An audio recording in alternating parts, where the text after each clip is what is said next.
नमस्कार. चातुर्मास्य सेवेतील आजचा भागवताचा आपला 11वा दिवस आहे. मी प्राध्यापिका मेधा दत्ते. आपण ग्रंथारंभ ईशस्मरण करू. श्री गणेशाय नमः. ओम नमो भगवते वासुदेवाय. ओम नमः शिवाय. वक्रतुंड महाकाय सूर्यकोटि समप्रभो निर्विघ्नं कुरु मे देव सर्वकार्येषु सर्वदा. या कुंदेंद्र तुषारहार धवला, या शुभ्रवस्त्रामृता, या वीणावर दंडमंडितकरा, या श्वेत पद्मासना, या ब्रह्माच्युत शंकर प्रभृतिभिर देवै सदा वंदिता. सा मां पातु सरस्वती भगवती निःशेषजाड्यापहा. गुरुर्ब्रह्मा गुरुर्विष्णू गुरुर्देवो महेश्वरा. गुरु साक्षात परब्रह्म तस्मै श्री गुरुवे नमः. शुक महामुनी परीक्षित राजाला त्याचे अनेको प्रश्न त्यांनी विचारलेले आहेत. त्या सर्व प्रश्नांची उत्तरं द्यायला सांगतात की ज्याप्रमाणे स्वप्नात पाहिल्या जाणाऱ्या पदार्थाबरोबर ते पाहणाऱ्यालाही त्याचा संबंध, म्हणजे पाहणाऱ्याचा तसा काही संबंध असत नाही. स्वप्न संपलं की ते संपतं. तसं विविध रूपातील मायेमुळे तो विविध रूपवानाला खूप रूपवाला म्हणून प्रतीत होत असतो, पण त्याच्या गुणांमुळे रममाण होऊन हा मी आहे, हे माझे आहे असे मानू लागतो. ब्रह्मदेवाच्या निष्कपट तपस्येने प्रसन्न होऊन भगवंताने त्यांना आपल्या स्वरूपाचे दर्शन घडवलं. कारण हे सगळं भगवंतांनी स्वतः ब्रह्मदेवाच्या याचनेवर त्यांना सांगितलं असं शुक महामुनी सांगत आहेत. आत्म्याशी जेव्हा म्हणजे मोहरहित होऊन जीव आत्म्याशी तादात्म्य पावतो, ही खूप अवघड गोष्ट असते. तेवढ्या सहजासहजी ते शक्य होत नाही. आपल्या स्थूल देहाचं भान तर आपल्याला सामान्य आपल्यासारख्यांना तर सुटतच नाही. परंतु ब्रह्मदेव भगवंताला म्हणतात की मला स्थूल देहाचं भान सुटत नाही. म्हणजे हे किती अजब आहे. आणि त्याचा तो ज्यावेळेस तुझ्याशी एकरूप व्हायचं, तादात्म्य पावायचं, ही खूप अवघड गोष्ट आहे.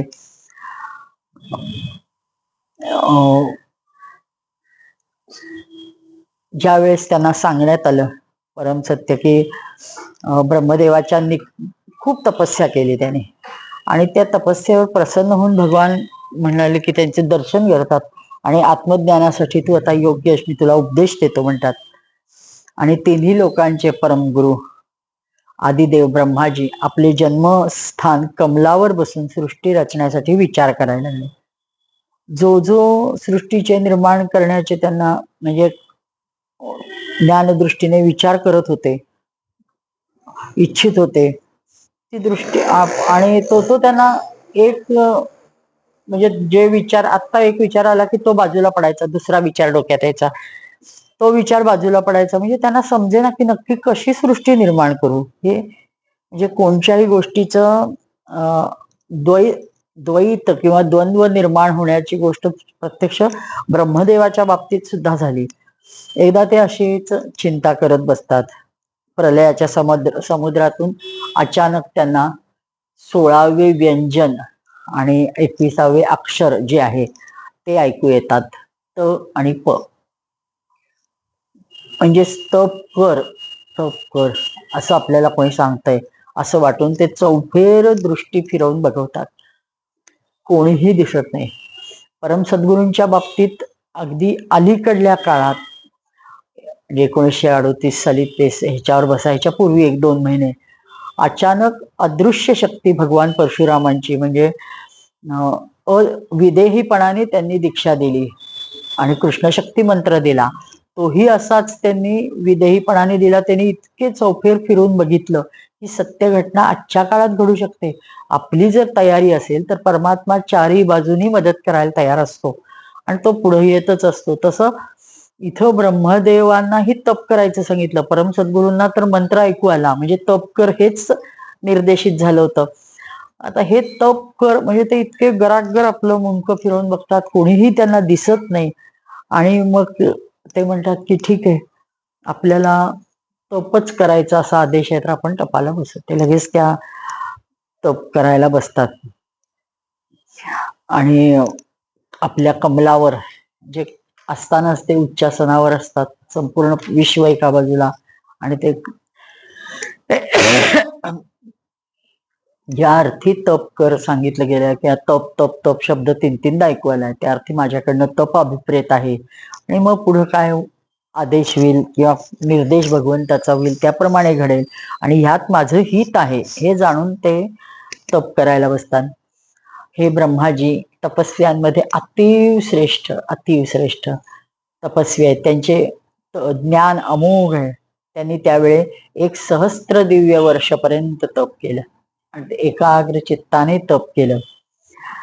आपले प्राण, मन, कर्मेंद्रिय, ज्ञानेंद्रिय यांना वश करून तपस्या केली की ज्यामुळे त्या समस्त लोकांना सहज ज्यावेळेस तप घडतं त्यावेळेसच काही उत्तम कर्म हातून घडू शकतं.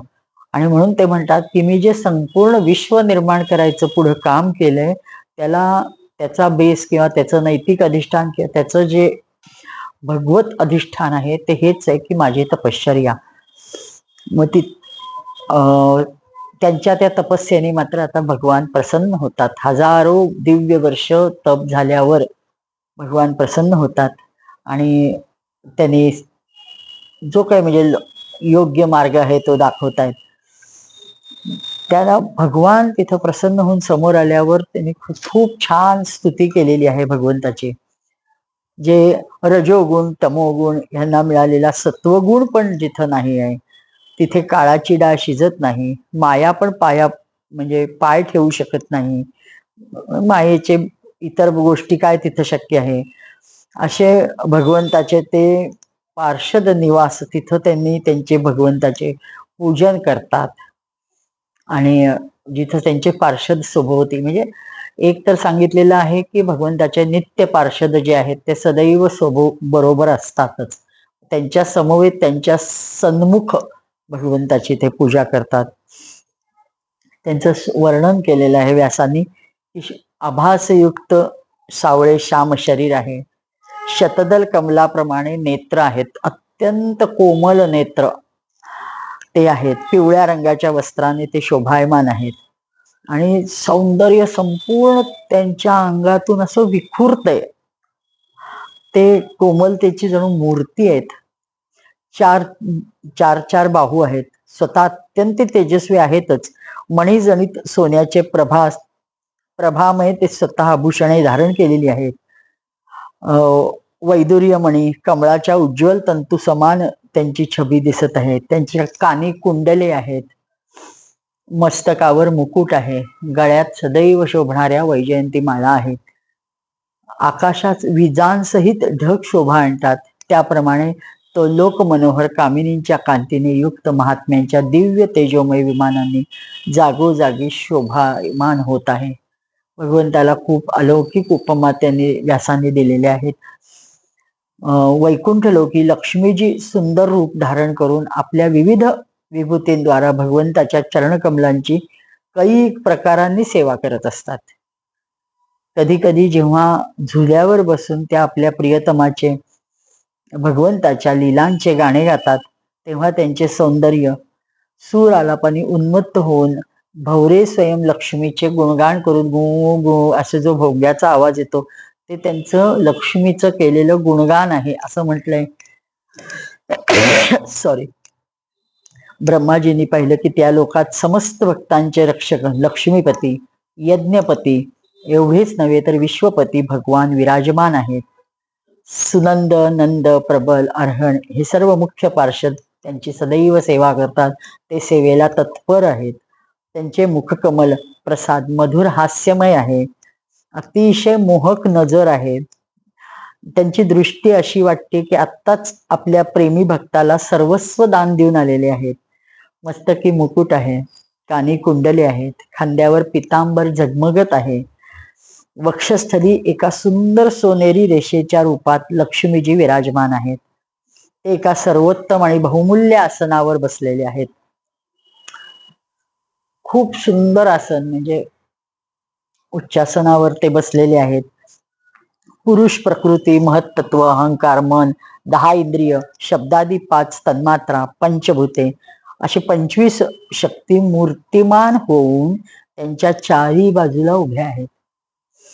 समग्र ऐश्वर, धर्म, कीर्ती, श्री, ज्ञान, वैराग्य अशा ह्या 6 नित्यसिद्ध स्वरूपभूत शक्तींनी ते सर्वदा युक्त आहेत.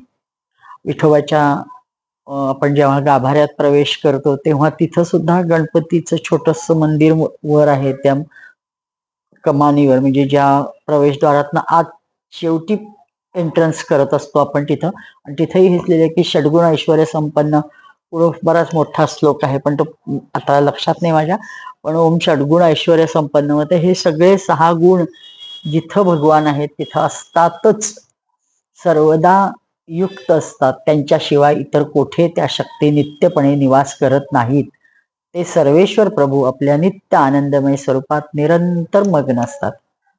त्यांचे दर्शन करताच ब्रह्माजींचे हृदय आनंदाने उचंबळून येले, उद्रेक झाला, शरीर रोमांचित झाले. त्यांना काय करू आणि काय नको असं झालं. डोळ्यात प्रेमाश्रू उभे राहिले. ब्रह्माजींनी भगवंताच्या चरणकमलांना निवृत्ती मार्गाने प्राप्त होतात. त्यांना डोके टेकून, जे म्हणजे भगवंत निवृत्ती मार्गाने गेल्यावर सहज प्राप्त होतात, त्यांच्या चरण म्हणजे उपमा दिलेली आहे. त्यांच्या चरणी मस्तक ठेवलं आणि नमस्कार केला. ब्रह्माजींचे प्रिय भगवन आपल्या प्रिय ब्रह्मास प्रेम आणि दर्शनाच्या आनंदात निमग्न बघून सॉरी प्रसन्न झाले. ब्रह्माजीशी त्यांनी मंद हास्ययुक्त अलंकार वाणीने बोलायची सुरुवात केली. आता स्वतः भगवान म्हणतायत की तुमच्या हृदयात तर समस्त वेदांचे सार विद्यमान आहे.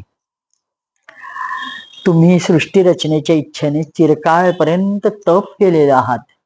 म्हणजे त्यांच्या तपाची पूर्ण जाणीव असते त्यांना, भगवंतांना. तुम्ही दीर्घकालपर्यंत तप केलेलं आहे. त्यामुळेच माझ्या इच्छेने तुम्हास माझ्या लोकीचे दर्शन झाले आहे. म्हणजे ब्रह्मदेवाला सुद्धा दर्शन व्हायसाठी किती घोर तपस्या करावी लागते आणि मग भगवान भेटतात. आणि त्या तपामुळे मी तुला भेटलो हे सांगतात. आणि आता ते पुढे सांगतायत स्वतः देव की तुम्ही सृष्टी रचनेचे कर्म करण्याच्या इच्छेने किंग कर्तव्य मूळ झाला. म्हणजे आता कशी सृष्टी रचावी, अशी रचू का तशी रचू, तशी रचू, ही जी एक कर्तव्य मूढता तुम्हाला आलेली आहे. त्यामुळे मी तुम्हाला तपस्या करण्याची आज्ञा दिली होती. त्या तपस्येने या संसाराची सृष्टी करतो. तपस्येनेच हिचे मी स्वतः, असं देव सांगतायत, तपस्येनेच मी हिचे धारण पोषण करतो आणि तपस्येद्वाराच मी हिला माझ्यात लीन करून घेतो. अशी अमोघ शक्ती तपस्येत आहे. भगवान आपण समस्त प्राण्यांच्या अंतःकरणात साक्षी रूपाने विराजमान असता. आपण आपल्या अप्रतिहत ज्ञानाने हे जाणता की मी काय करून इच्छितो. आता स्वतः ब्रह्मदेव म्हणतात की तुम्हाला तर काय तुमच्यापासून लपलंय. तुम्हाला माहितीच आहे माझी काय इच्छा आहे, अंतस्थ इच्छा, अभिप्सा काय आहे हे तुम्ही जाणता ना. म्हणून तर तुम्ही समोर आल्यावर मला काय बोलायची गरज नाही, तुम्ही सगळंच जाणताय. तर मला तुम्ही ही सृष्टी रचनेची इच्छा तर आहेच. आपण मायेचे स्वामी आहात. आपण संकल्प कधीही व्यर्थ जाऊ देत नाही. ज्याप्रमाणे कोळीन आपल्या मुखातून जाळं काढून त्यात क्रीडा करते आणि त्याला आपल्यातच लीन करते, त्याप्रमाणे आपण ही जी सृष्टी आहे ती संपूर्ण निर्माण करता, तिचं भरण पोषण करता आणि शेवटी तिचा विलयही आपणच करता. म्हणजे एक अद्भुत काम त्यांनी सांगितलेलं आहे. भगवंता तुझं कसं आहे त्याबद्दल ते म्हणत आहेत.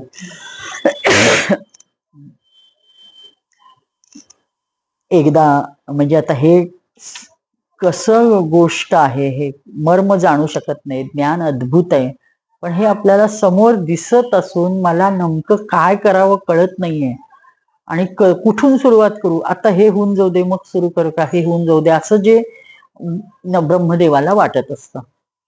मग ह्याच्यासाठी भागवतकार नेहमी एक उपमा देतात की कसं एखादा माणूस सगळं सज्ज होऊन बसलाय, लुंगी गुंडाळून टॉवेल घेऊन सगळे तयारी करून समुद्रकिनारी जाऊन बसलाय आणि आता समुद्रात पोहायचंय त्याला, आता म्हणजे स्नान करायचंय.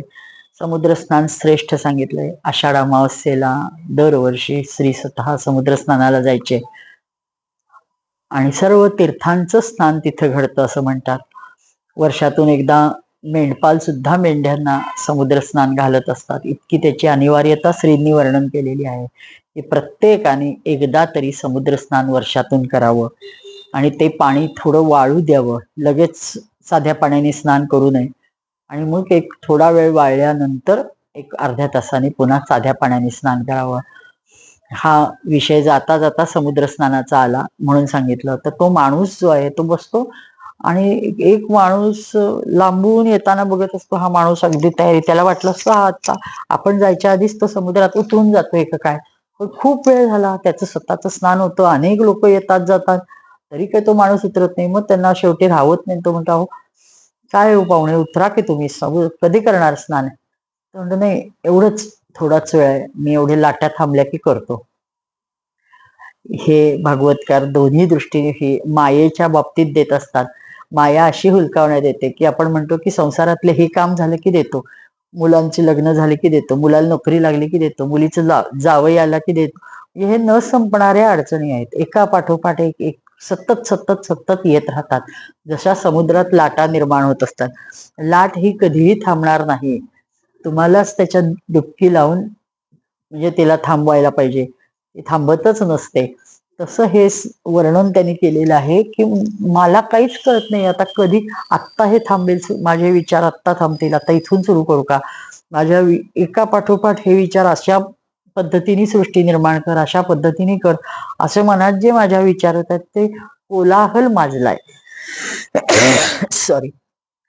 तर मी नेमकी कधी उत्पत्ती करू, काय करू कळत नाहीये, मला ते ज्ञान होत नाहीये, आपण माझ्यावर कृपा करावी असे ब्रह्मदेव प्रार्थना करतायत. आणि मग सावधानीने सतत जागृत राहून आपल्या आज्ञेचे मी पालन करू शकेन अशी कृपा करा. म्हणजे नुसतंच मी सृष्टी निर्माण करतो म्हणून मला अहंकार होऊ देऊ नका भगवंता, हा ही प्रार्थना ब्रह्मदेव करतायत. प्रभू आपण एका मित्राप्रमाणे हात पकडून मला आपला मित्र समजून स्वीकार करा. जेव्हा मी आपली ही सेवा सृष्टी म्हणजे सेवा सृष्टी रचनेचं जे काम आहे त्याला लागेल व सावधानगिरीने पूर्वसिद्धी सृष्टीच्या गुणकर्मानुसार जीवांचे विभाजन करू लागेल, तेव्हा कुठे आपणास जन्मकर्माहून स्वतंत्र मानून अभिमान टाळू शकेन. नाहीतर मला मीच निर्माण केलंय की काय असं वाटायला लागेल. ही सृष्टी केवळ तुमच्या कृपेमुळे मी निर्माण करणार आहे, हा भाव माझा जागृत राहू दे. त्यासाठी मी एकीकडं सतत सजग हवं की माझं एक अनुसंधान तुमच्यात हवं अशी प्रार्थना ब्रह्मदेव करतायत. भगवान प्रसन्न होतात. देव म्हणतायत की अरे ज्ञानम परम गुह्यम मे यद विज्ञान समान्वितम सरहस्यम तदंगंच गृहाण गदितम मया. ब्रह्मा अनुभव खूप छान अशी प्रेमाभक्ती साधनांनी युक्त अत्यंत गोपनीय असे ज्ञान, स्वरूपाचे ज्ञान, हे मी सर्व काही तुला सांगतो, आता ऐक. आणि आता इथं चतुश्लोकी भागवत स्वतः भगवान ब्रह्मदेवाला देत आहेत की जे व्यासांनी नारदांनी सांगितल्यावर त्याचे 18,000 श्लोक केलेत. म्हणजे प्रथम स्कंद संपला, द्वितीय स्कंदातला हा 9वा अध्याय जवळजवळ आहे, म्हणजे शेवटचाच भाग आलेला आहे उत्तरार्धातला.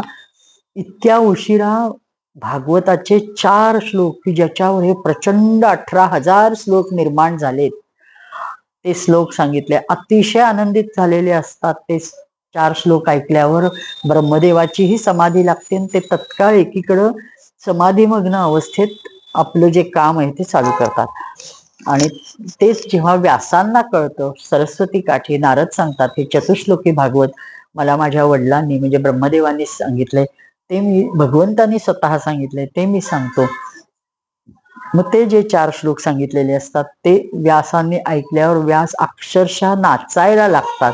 आणि म्हणजे त्या 4 श्लोकातनं आपल्याला काय कळतं, आपण तर इतके वेडे आहोत की ह्या 4 श्लोकातनं असं काय अद्भुत ज्ञान दिलंय आपल्याला कळत नाही.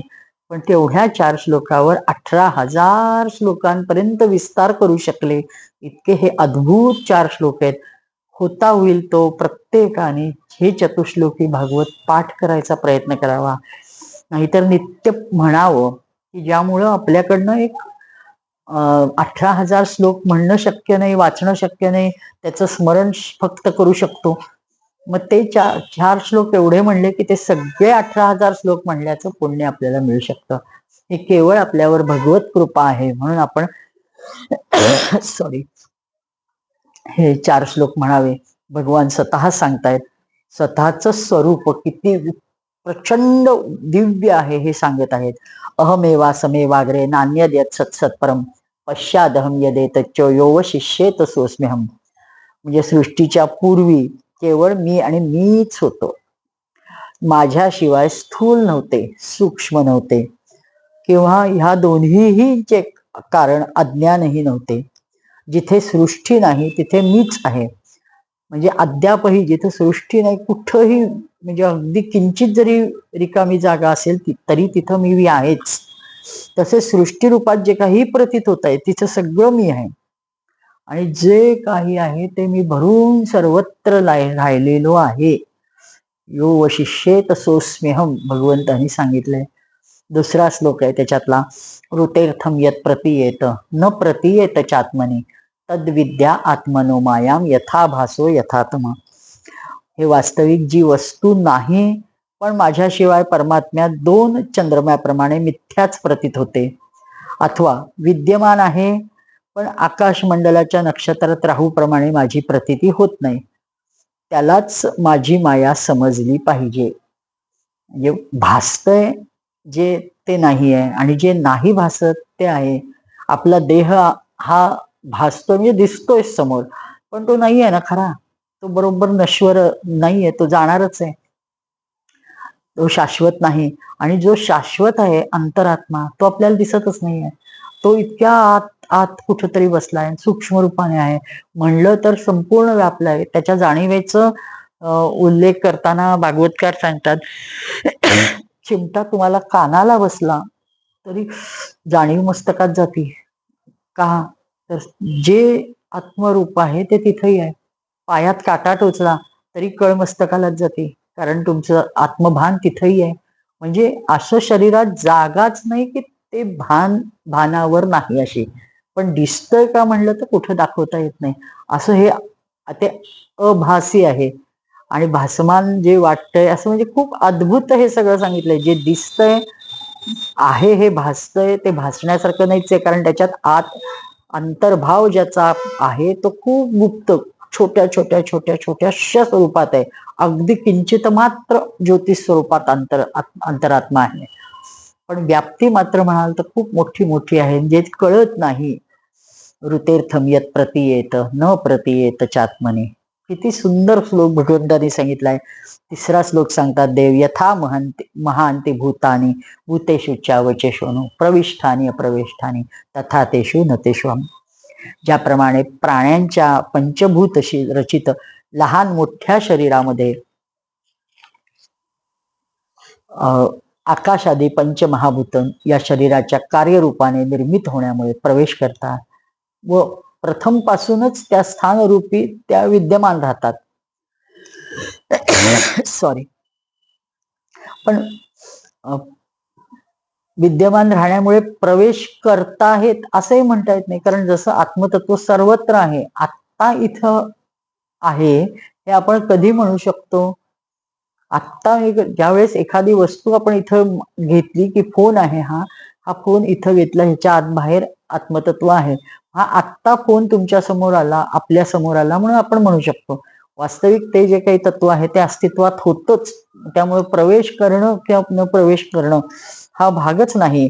त्याचप्रमाणे त्या प्राण्यांच्या शरीरात रूपात मी त्यांच्या आत्म्याच्या रूपात प्रवेश केलेला आहे, आणि आत्मदृष्टीने पाहिल्यास आत्म्याशिवाय कोणती वस्तूच नाही.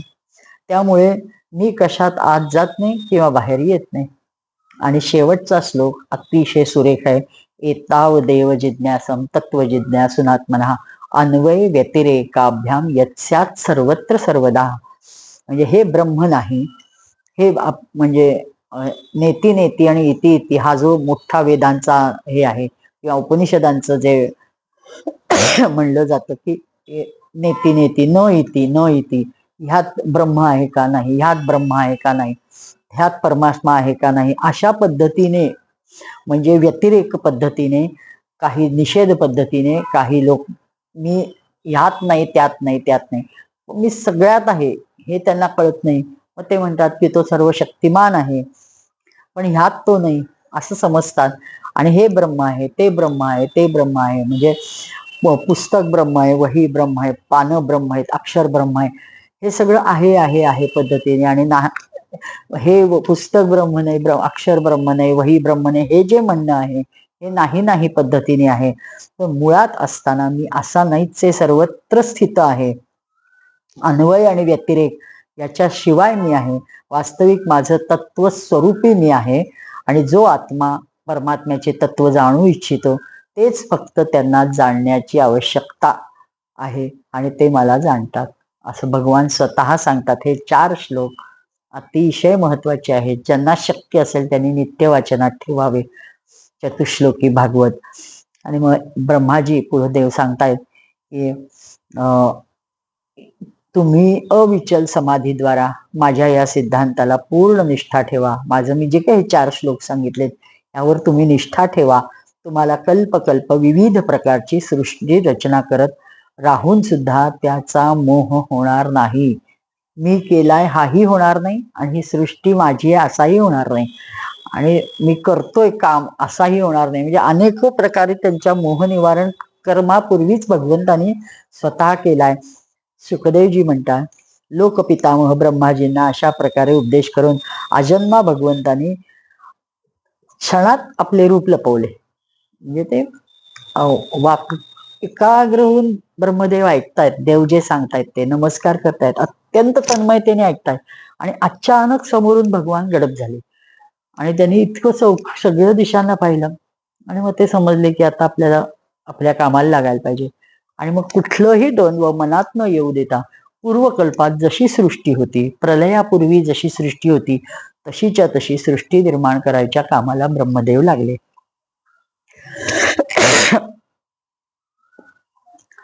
फक्त सगळे यम नियम त्यांना स्वतःला पाळावे लागत होते, कारण त्यांना अंकित असूनच हे सर्व काम केलं पाहिजे हा भगवंताचा एक प्रकारे निर्देश होता.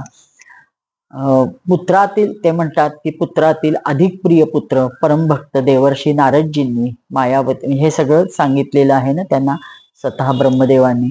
मायापती भगवंताच्या मायेचे तत्व जाणण्याच्या इच्छेने अतिशय विनम्रपणे आपल्या वडिलांना जो प्रश्न केला होता त्याचे उत्तर ब्रह्मदेवांनी दिलं हे शुक महामुनी सांगतायत राजा परीक्षिताला. मग ते म्हणतात राजा परीक्षिता, जेव्हा देवर्षी नारदांनी पाहिले की माझे लोकपितामह पिताजी माझ्यावर प्रसन्न आहेत, त्यांना जे प्रश्न केले होते ते मला विस्तृत उत्तर देऊन तृप्त केलेलं आहे. म्हणून नारदही आनंदित होतात. त्यांच्या प्रश्नाने ब्रह्माजी आणखीन म्हणजे त्यांची ती स्थिती बघून ब्रह्माजी प्रसन्न झाले. त्यांनी ते 10 लक्षण वाले भागवत पुराण, मी तुला भागवताची 10 लक्षण आहेत पुराणाची ती मी तुला सांगतो असं सांगितलं. कारण नारदांची तृप्ती, त्यांना झालेला आनंद बघून अजून ह्याला काय सांगू, ब्रह्मदेवांना वाटतं अजून आपण ह्याला खूप सांगावं, काही खूप सांगावं, म्हणून ते पुन्हा म्हणतात तेवढ्यावर थांबत नाहीत. जरी भगवंतांनी चतुश्लोकी भागवत सांगितलं तरी ब्रह्मदेव मात्र नारदाला आणखीन सांगतात की या भागवत पुराणाची लक्षणं काय. तर मी तुला ती सगळी लक्षणं सांगतो. ज्यावेळी माझे परम तेजस्वी पिता सरस्वतीच्या तटावर बसले होते, परमात्म्याच्या ध्यानात मग्न होते, देवर्षी नारदजींनी तेच भागवत त्यांना ऐकवले होते असं परीक्षिताला शुक महामुनी सांगतायत. तू मला जो हा प्रश्न विचारलास, विराट पुरुषापासून या जगाची उत्पत्ती कशी झाली, आणि अनेक प्रश्न ते भागवत पुराणात आहेत, ते भागवत पुराण त्याचे सर्व उत्तर देतात. तीच मी तुला आता उत्तर देतो, तू शांतपणे ऐक असं परीक्षिताला ते सांगतात की जे ब्रह्मदेवांनी नारदांना उत्तर दिली होती आणि ती मी तुला सांगतो. म्हणजे किती एकातून एक एकातून एक अत्यंत शांतपणे सविस्तर ते माहिती देत आहे.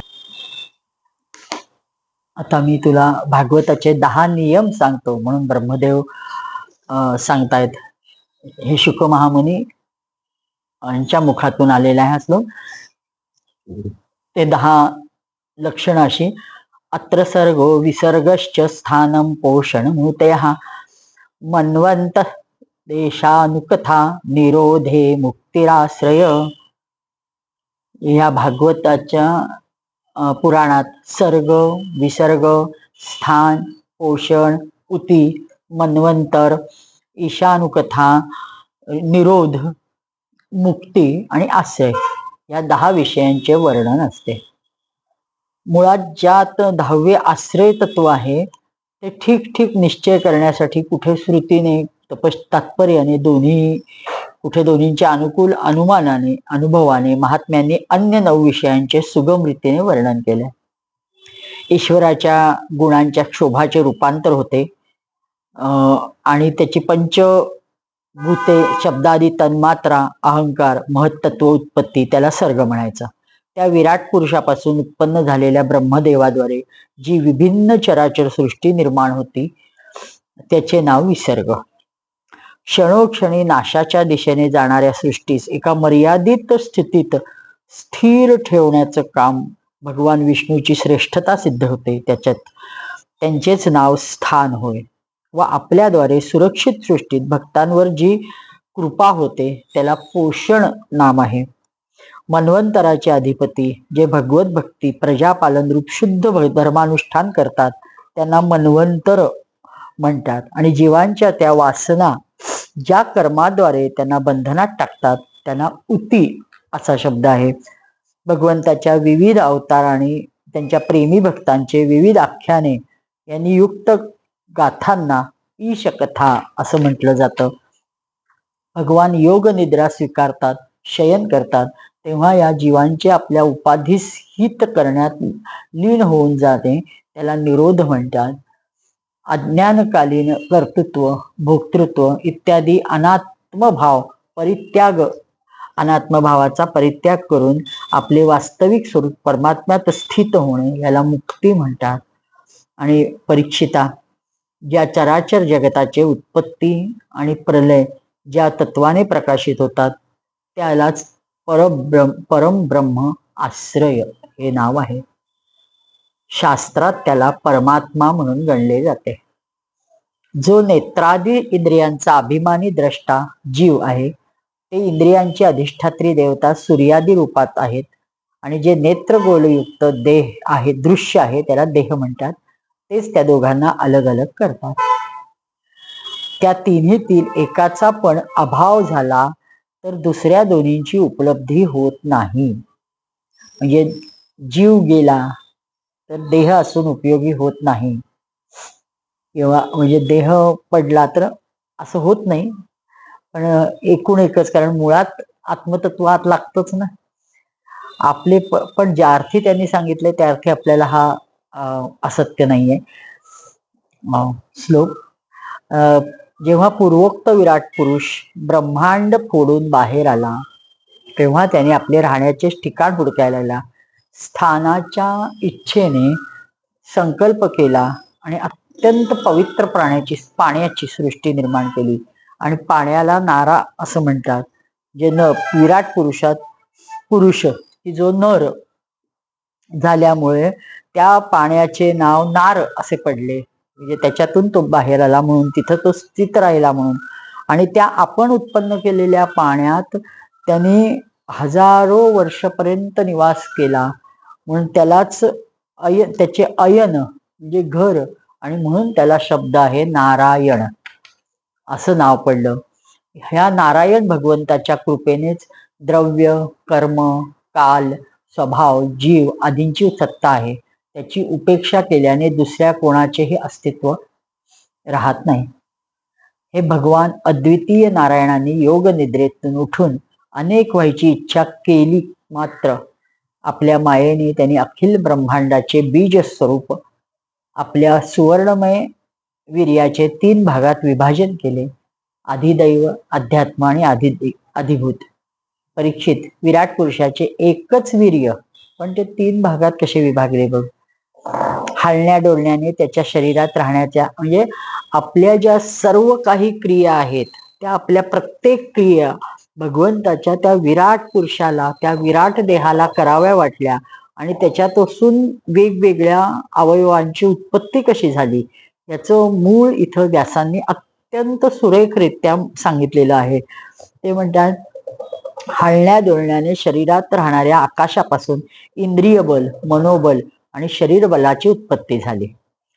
त्यापासून त्या सर्वांचा राजा प्राण उत्पन्न झाला.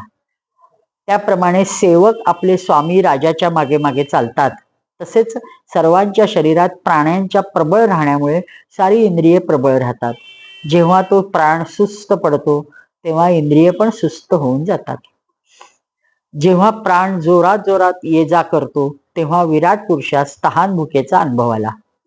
मग खाण्यापिण्याची तो इच्छा करतात सर्वप्रथम त्याच्या शरीरात मुख प्रकटले. प्राणेन क्षिपताशुत तृंग जायते प्रभो पिपासतो जक्षतश्च प्रांगमुखम निराभिद्यत. पहिल्यांदा मुख उद्भवलं, मुखापासून टाळू, टाळूपासून रसनेंद्रिय प्रकटली, नंतर रस उत्पन्न झाले. ज्यांना आपण रसना ग्रहण करत असतो ते त्याच्यातूनच उत्पत्ती झाली. बोलण्याची इच्छा झाली म्हणून वाक इंद्रिय आले. त्याची अधिष्ठात्री देवता अग्नी आणि विषय बोलणे हे प्रकट झाले. त्यानंतर बरेच दिवस ते पाण्यात तसेच पडून राहिले. श्वसन वेगाने नासिका छिद्रे तयार झाली, त्यामुळे त्यांना वास घेण्याची इच्छा झाली. घ्राणेंद्रिय त्यात येऊन बसले. गंध पसरवणारे वायुदेव त्याच्यातून प्रकटले. प्रथम त्यांच्या शरीरात प्रकाश नव्हता. जेव्हा त्यांना स्वतः दुसऱ्या वस्तू पाहण्याची इच्छा झाली तेव्हा डोळ्यांची छिद्रे झाली. अधिष्ठात्री देवता सूर्य तिथे विराजमान झाले आणि नेत्रेंद्रिय प्रकटले. त्यापासून ते रूप ग्रहण करू लागले. जेव्हा वेदरूपी ऋषी विराट पुरुषाच्या स्तुतीद्वारा जागे करू लागले तेव्हा त्यांना ऐकण्याची इच्छा झाली आणि मग कान त्यावेळेस आले. त्याची अधिष्ठात्री देवता दिशा आणि श्रोत्रेंद्रिय होय. मग त्यांना शब्द ऐकू येऊ लागले. जेव्हा त्यांनी वस्तूंची कोमलता, कठीणता, हलकेपणा, वजनदारपणा, उष्णता, शीतलता हे जाणायची इच्छा केली तेव्हा त्यांना कातडे प्राप्त झाले.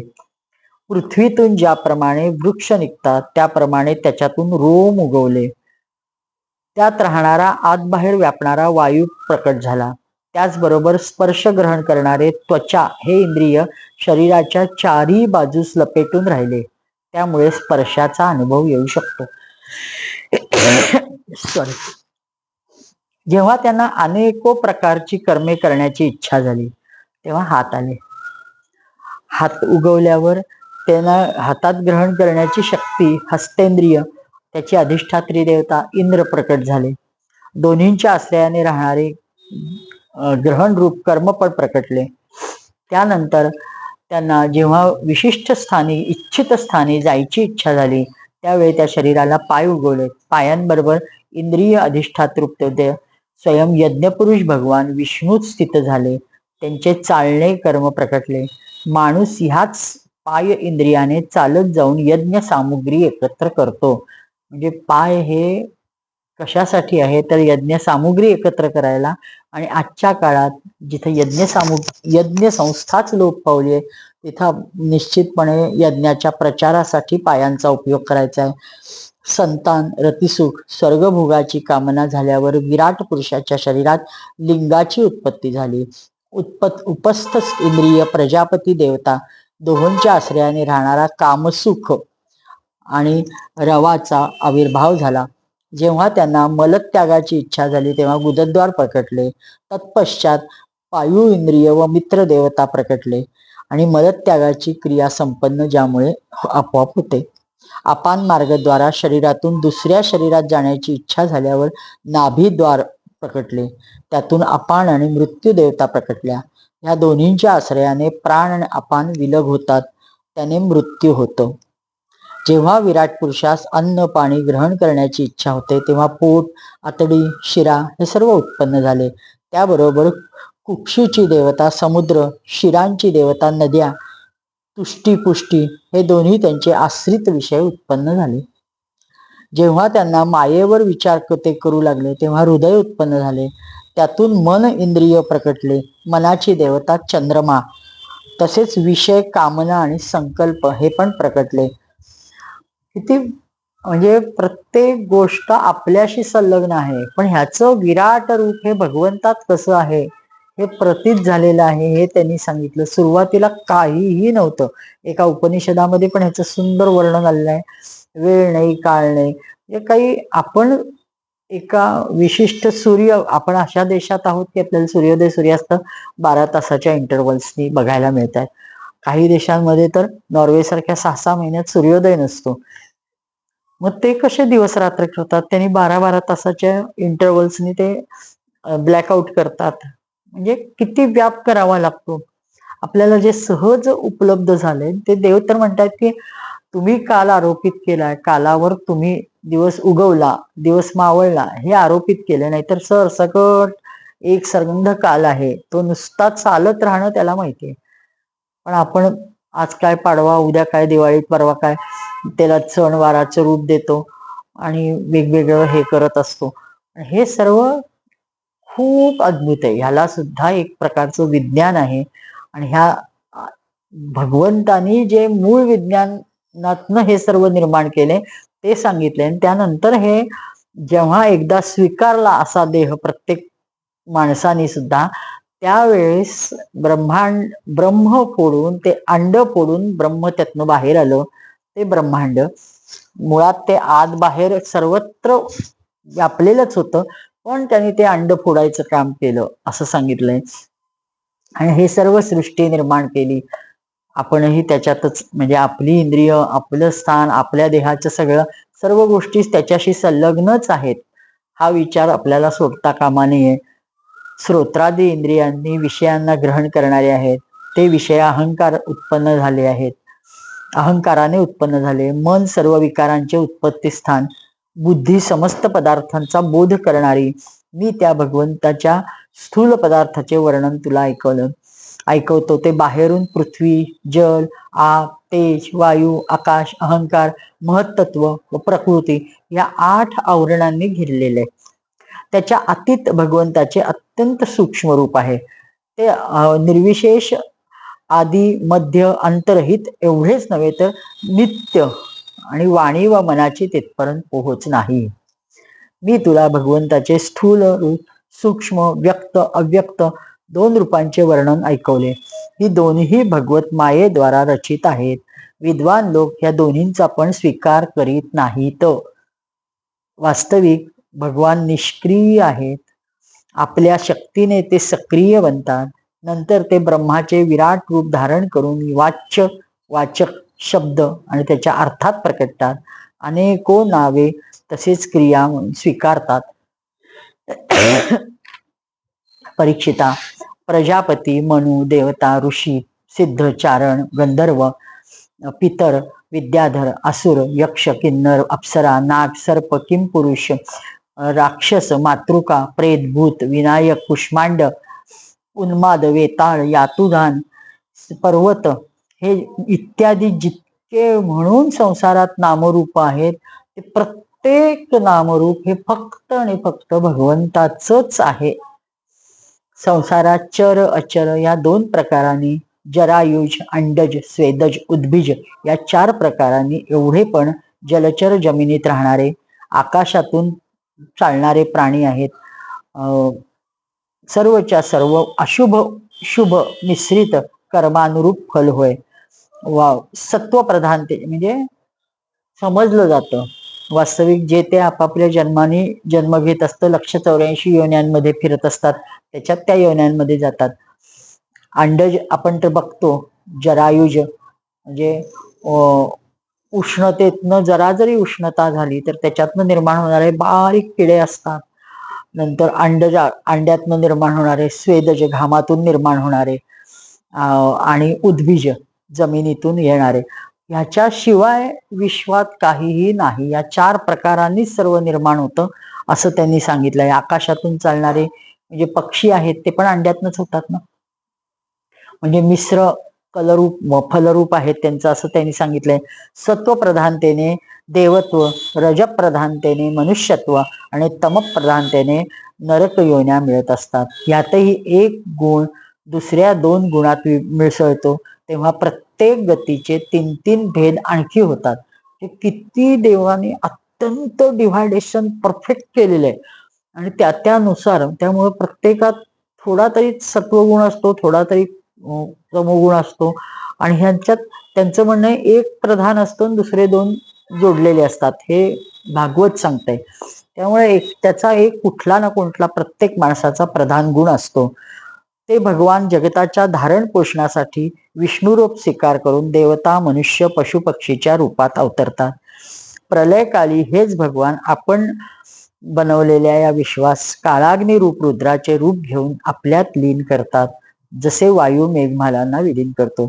परीक्षित, महात्म्यांनी अचिंत्य ऐश्वर्य भगवंताचे अशा प्रकारे वर्णन केले आहे, परंतु तत्वज्ञानी पुरुषांनी फक्त सृष्टी, पालन आणि प्रलय अशा 3 रूपातच त्याचं दर्शन घेतलंय, दर्शन करायचा प्रयत्न केलाय. कारण की हे त्याच्याही वास्तविकता असताना त्याच्याही अतीत आहेत.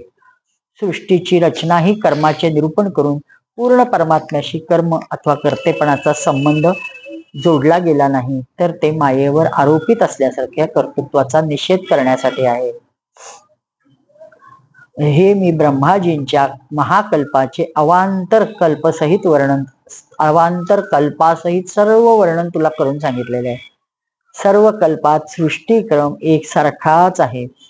अंतर फक्त एवढेच की महाकल्पाच्या प्रारंभी प्रकृतीपासून क्रमशः महत्तत्वाची उत्पत्ती होते आणि कल्पाच्या प्रारंभी प्राकृत सृष्टी जशीच्या तशी राहते. चराचर प्राण्यांची वैकृत सृष्टी नवीन रूप घेते.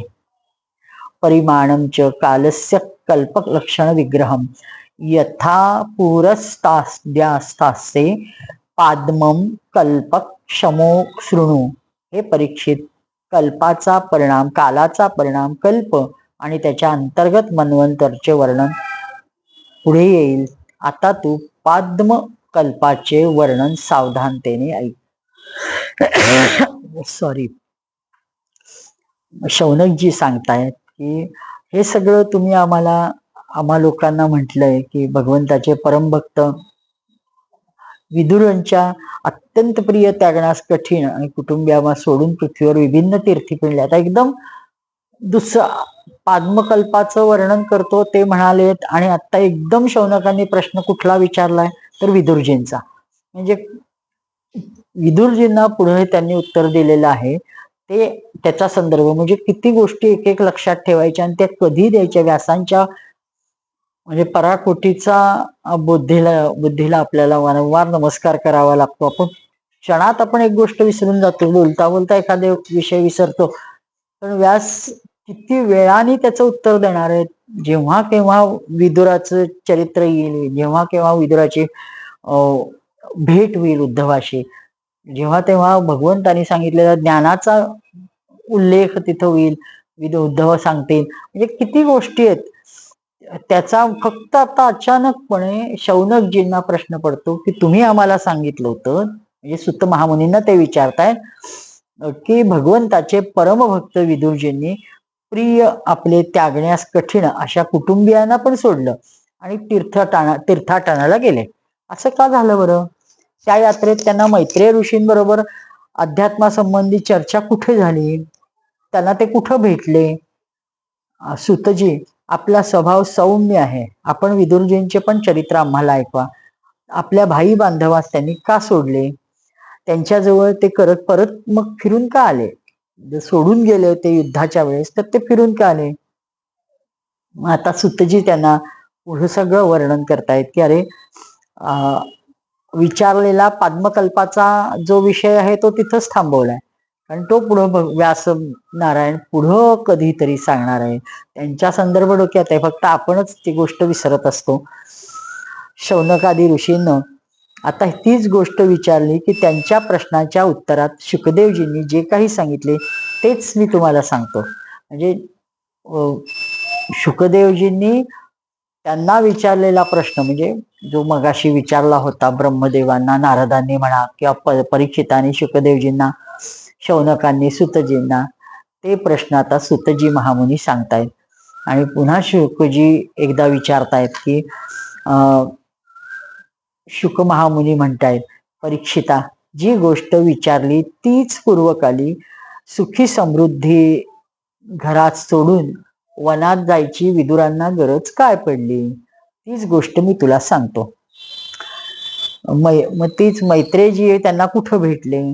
ज्यावेळी भगवान श्रीकृष्ण पांडवांचे दूत बनून गेले होते, त्यांनी तेव्हा दुर्योधनाचे महाल सोडून ज्या विदुरजींच्या घरी कण्या खाल्ल्या होत्या आणि बिन बोलवता मेहमान, म्हणजे विदुरजींनी काही त्यांना बोलवलं नव्हतं, एक इच्छा होती की भगवान दूत म्हणून येणार आहे, शिष्टाई करायला येणार आहे, हे कळलं, माहिती होतं.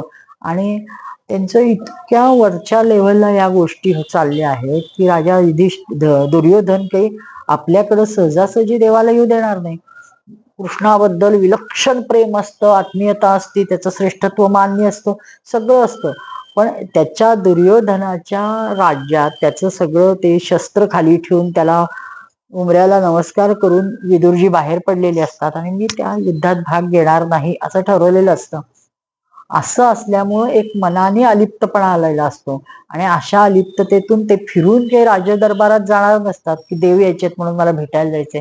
नाही, आता काय, मग देव तर भेटायची इच्छा तर आहे, कसे भेटणार देव? आणि ह्या एवढ्या मोठ्यांच्या, म्हणजे सख्खा सावत्र म्हणता येईल असा पुतण्या आहे दुर्योधन, पण ते असं उठसूट जात नसतात. त्यांनी आपली मान मर्यादा खूप सुंदर त्या सांभाळलेली असते, कारण ते दासीपुत्र असतात. आणि मग ते देव मात्र अंतःकरण वाचत असतात, कुणाच्या घराचा मोठेपणा न बघता मनाचा मोठेपणा वाचत असतात, जाणत असतात.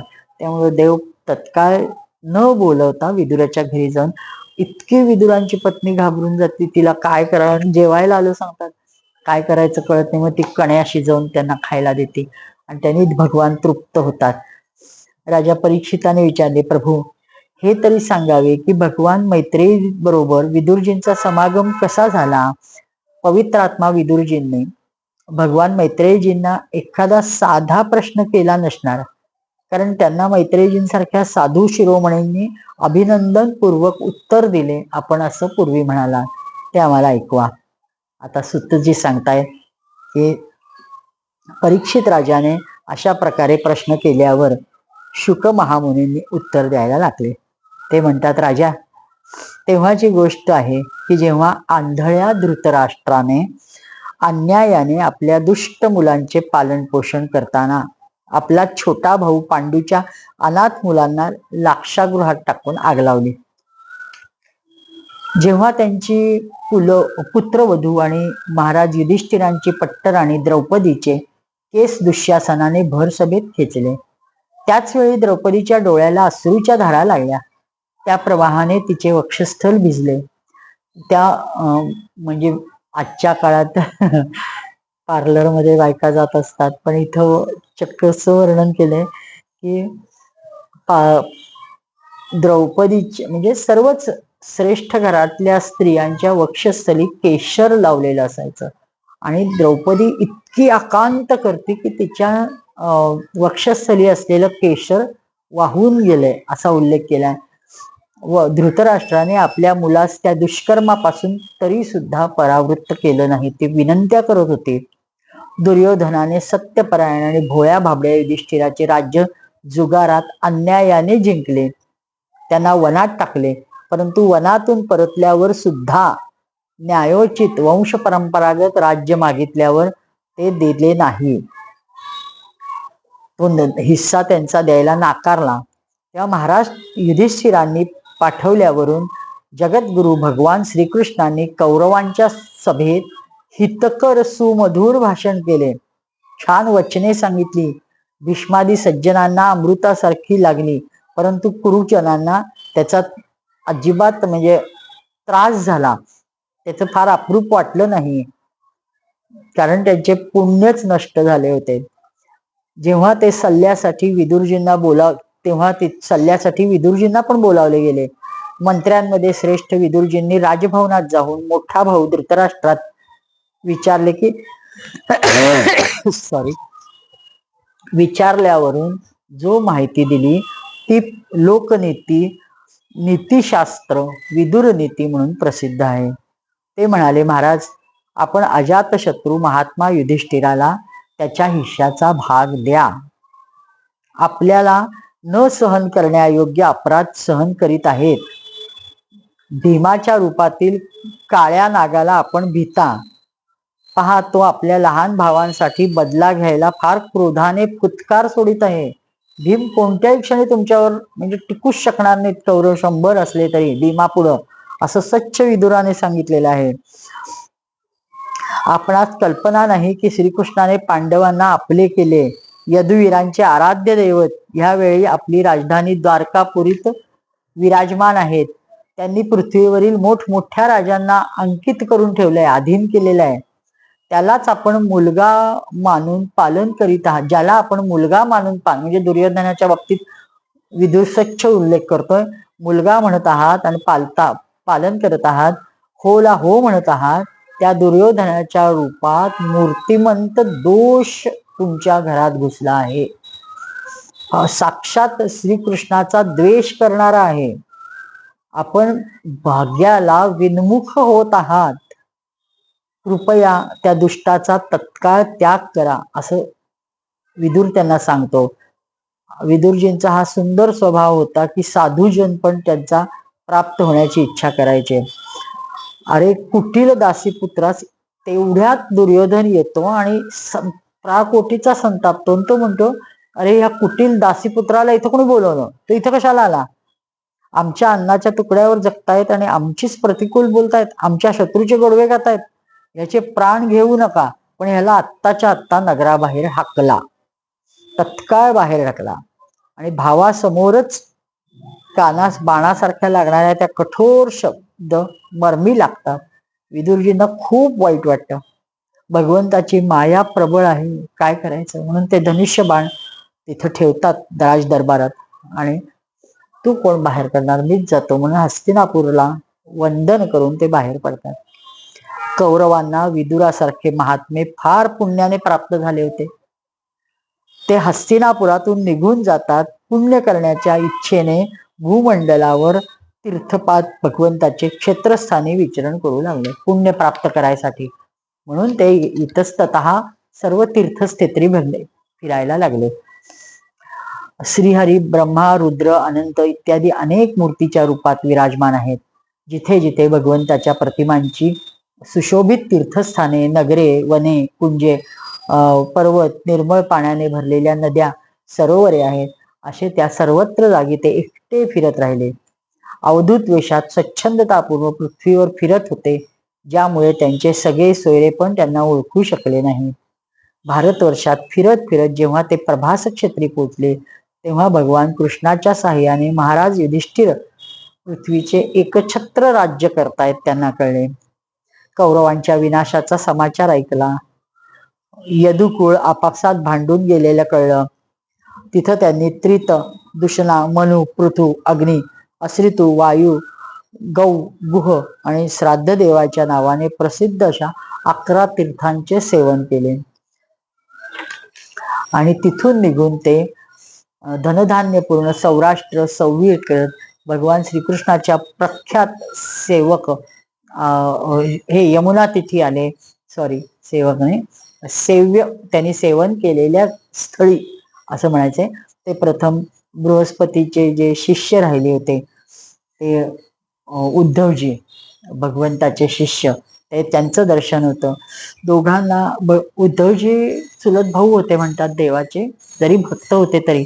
आणि दोघांच्यात इतकं साम्य असतं की मागं पुढे दशमस्कंदात येणार आहे की एकदा ते गेले गोकुळात आणि त्या गोकुळच्या सर्व गोपींना वाटलं, अरे श्रीकृष्णच आलाय काय. आणि मग जवळ जसं तो जवळ येऊ लागला तसं लक्षात आलं, अरे हा तर वेगळाच आहे कोणीतरी. आणि मग तो उद्धव निघाला. तसंच उद्धवाची प्रतिमा, त्यांचं ते रूप, म्हणजे एकूण बिहेवियर काय म्हणतात ते सगळं बघून ह्या स्वतः विदुरजींना वाटलं, अरे कृष्ण कसा इथं भेटायला, माझं किती भाग्य, अहो भाग्य, प्रत्यक्ष कृष्ण मला भेटतोय की काय. आणि तेवढ्यात उद्धवजी दिसतात आणि मग ते एकमेकांना गळा भेट कडकडून भेटतात. आणि उद्धवजींना इतकं म्हणजे प्रेमाचं भरतं इथं रडायला यायला लागतं. कारण आता भगवान नसतात, ज्यांच्या प्रेमामुळं आपण मैत्रीपूर्ण संबंध आपले निर्माण झाले, ते भगवान श्रीकृष्ण आता या विश्वात नाहीयेत. ते सर्व सविस्तर वृत्तांत सांगतात. सगळे कसे गेले, यादव कसे गेले, भगवंताने देह कसा ठेवला. मग ते विचारतात, मग देवकी ठीक आहे ना, देवमाता साक्षात भगवंताची आई आहे, वेदत्रयी यज्ञ सर्व भगवान आहेत, ते बाकी सर्व ठीक आहेत ना. उद्धवजी अजून बोला, काहीतरी बोला म्हणून ते इतकं त्यांना बोलतं करतात. पण पापण्या जशा डोळ्यांची रक्षा करतात, तशा प्रकारे कुंतीची मुलं युधिष्ठिराचा रक्षा करतायत. त्यांनी एकदम पांडवांची चर्चा काढली. ते भगवंताबद्दल आणि यदुकुळाबद्दल सांगायला थोडं थांबतात, कारण त्यांना आवेग इतका आलेला असतो कृष्ण प्रेमाचा की त्यांना पांडवांच्या नावाचं सहकार्य घ्यावं लागतं. ते म्हणतात पांडव छान आहेत, युधिष्ठिर खूप छान यज्ञ करतो, युधिष्ठिराने 3 अश्वमेध यज्ञ केले, छान जिंकलं, नकुल सहदेव कुशल, म्हणजे तिसऱ्या गोष्टी काढून जेणेकरून भगवंताचा विषय लांब राहील असं बघितलं. पण तो विषय टाळता येणारा नव्हताच. मग चितेस स्वच्छ म्हणतात उद्धवजी, भगवान श्रीकृष्ण जन्म कर्मरहित आहेत, दुष्टांचा नाश करण्यासाठी आलेले आहेत, त्यांच्या गुणांच्या ते त्रिगुणांच्या अतीत आहेत, मला आता त्यांच्याबद्दल काहीतरी सांगा. मग ते सांगतात, त्यांच्याबद्दल किती सांगू, समस्त लोकपाल आणि आज्ञाधारी भक्तांचे प्रिय करण्यासाठी ज्यांनी यदुकुळात जन्म घेतला, यदुकुळाला पवित्र केलं, त्या पवित्र श्रीहरीच्या गोष्टी मी किती सांगेल तेवढ्या थोड्या आहेत. म्हणून युधिष्ठिर म्हणजे शब्दच संपतात. तो मुख शांत पहिल्यांदा बसतो, त्याला समाधी लागल्याप्रमाणे त्यांच्याकडे बघत विदुरजी पण थांबतात. आजचा हा कथाभाग सर्व श्रीकृष्णार्पणमस्तु. जय हो जय श्री भागवता, आरती करू तुझ भगवंता, येथे व्यासांची वाणी, सार्थक हरी गुण गाऊनी, शास्त्र पुराणे मुकुटमणी, परम प्रेमामृत जननी, सहज सेविता भाविक भक्ता, उदार दाता, मोक्ष तत्वता देहाता, आरती करू तुझ भगवंता, ग्रंथ नव्हे हा श्रीकृष्ण, गीते वेधी मन पूर्ण, अनन्य होता या शरण, खचित टळे जन्म मरण, त्रिताप जाती चिरये शांती, नाथ हि वदती रामपदी ठेवू माथा, आरती करू तुझ भगवंता, जय हो जय श्री भागवता, करू तुझ भगवंता. गोपाल कृष्ण भगवान की जय. सॉरी. करुणानिधे प्रभोनो, दोषान् क्षमस्व भगवन्, सुचिरात् प्रसुप्त देशं, परिबोधयाशु भगवन्, भुवि भूत सर्वभाषा, परिपूरिताभिलाषा, श्वसितीव देव भाषा, तां पालयस्व भगवन्, आसीत् कदाचिदेषा, वाणी विशुद्ध वेषा, अधुना लवावशेषा, मामाश्रयस्व भगवन्, देशे स्वतंत्रताया, प्राचीन सभ्यतायाः, समयं समर्गताया, पुनरानयस्व भगवन्, करुणानिधे प्रभोनो, दोषान् क्षमस्व भगवन् सुचिरात् प्रसुप्त देशम परिबोधयासु भगवन्. गोपाल कृष्ण भगवान की जय. देव देवेश्वर भगवान परशुराम भगवान की जय. परम सद्गुरु श्री गजानन महाराज की जय.